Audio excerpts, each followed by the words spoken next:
Hollywood keeps forcing boring, perfect heroes down our throats, and it's completely ruining television. Look at Succession or Breaking Bad. We don't watch these shows because we like these people.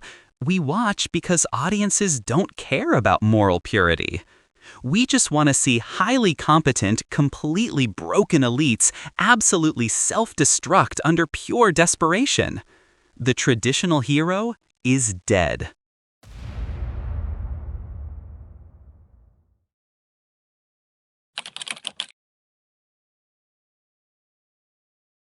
For decades, Hollywood treated protagonists like customer service employees. Smile a lot, be morally correct, save the cat, probably save the entire city while you're at it.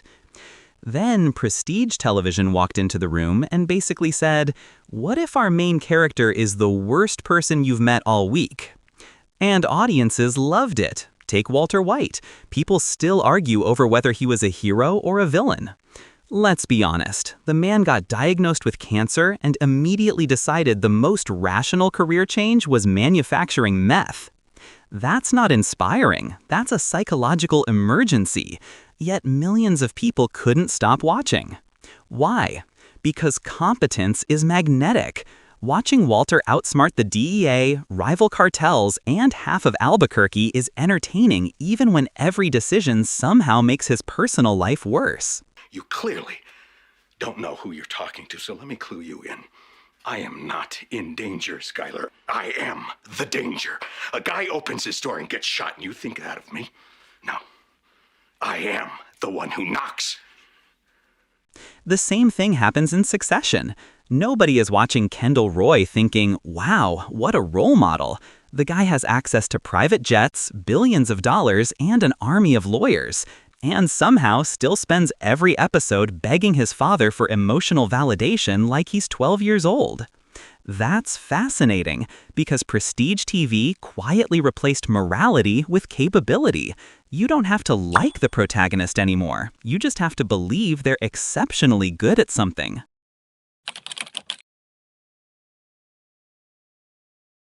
Here's the weird part. The more successful these characters become, the more pathetic they usually are.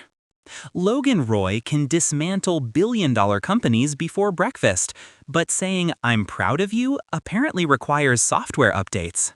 Don Draper can convince America to buy literally anything.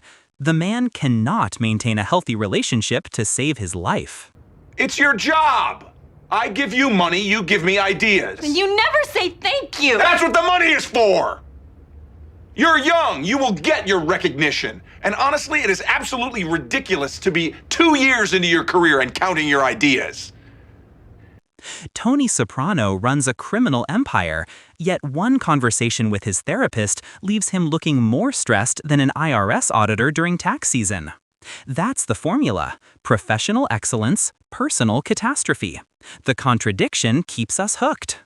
Because perfect people are predictable, broken geniuses aren't. Every room they enter feels unstable. Every conversation feels like it might accidentally become a corporate takeover or a family trauma session, usually both. Even the White Lotus understands this. Most of these characters aren't trying to stop an alien invasion, they're just rich people on vacation. And somehow they still manage to create enough emotional damage to fuel 3 therapy practices. You aren't rooting for them, you're waiting to see who self-destructs first.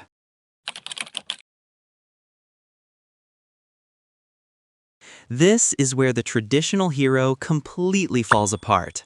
Classic storytelling says audiences need someone to aspire to.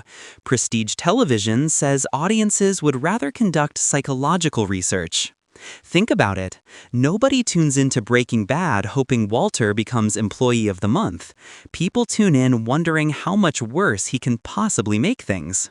And somehow the answer is always considerably worse. Kendall Roy keeps getting handed opportunities most people would kill for. He somehow converts every single one into another emotional collapse. Roman Roy has wealth, power, influence, connections, and still folds under the slightest amount of genuine human intimacy. It's almost impressive. The truth is that my father is a malignant presence, a bully and a liar, and he was fully personally aware of these events for many years and made efforts to hide and cover up. The entertainment isn't success. It's watching success collide headfirst with unresolved trauma. Because power doesn't erase insecurity. Money doesn't fix childhood damage. Status doesn't magically create emotional intelligence. If anything, these shows argue the exact opposite. The bigger your empire becomes, the louder your personal flaws echo through it.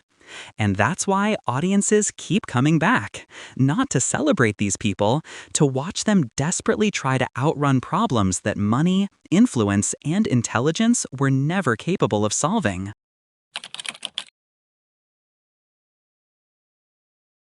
Maybe we've been asking the wrong question this entire time. Maybe audiences don't actually want good protagonists. Maybe they just want compelling ones. Grounded, prestige television figured out that contradiction is infinitely more interesting than perfection. Give viewers someone who can manipulate governments but can't communicate with their own family. Give them someone who can build an empire but can't control their own ego. Give them someone who's unbelievably competent and completely falling apart. Because heroes saving the world is entertaining. Watching powerful people sabotage themselves? Apparently, that's irresistible.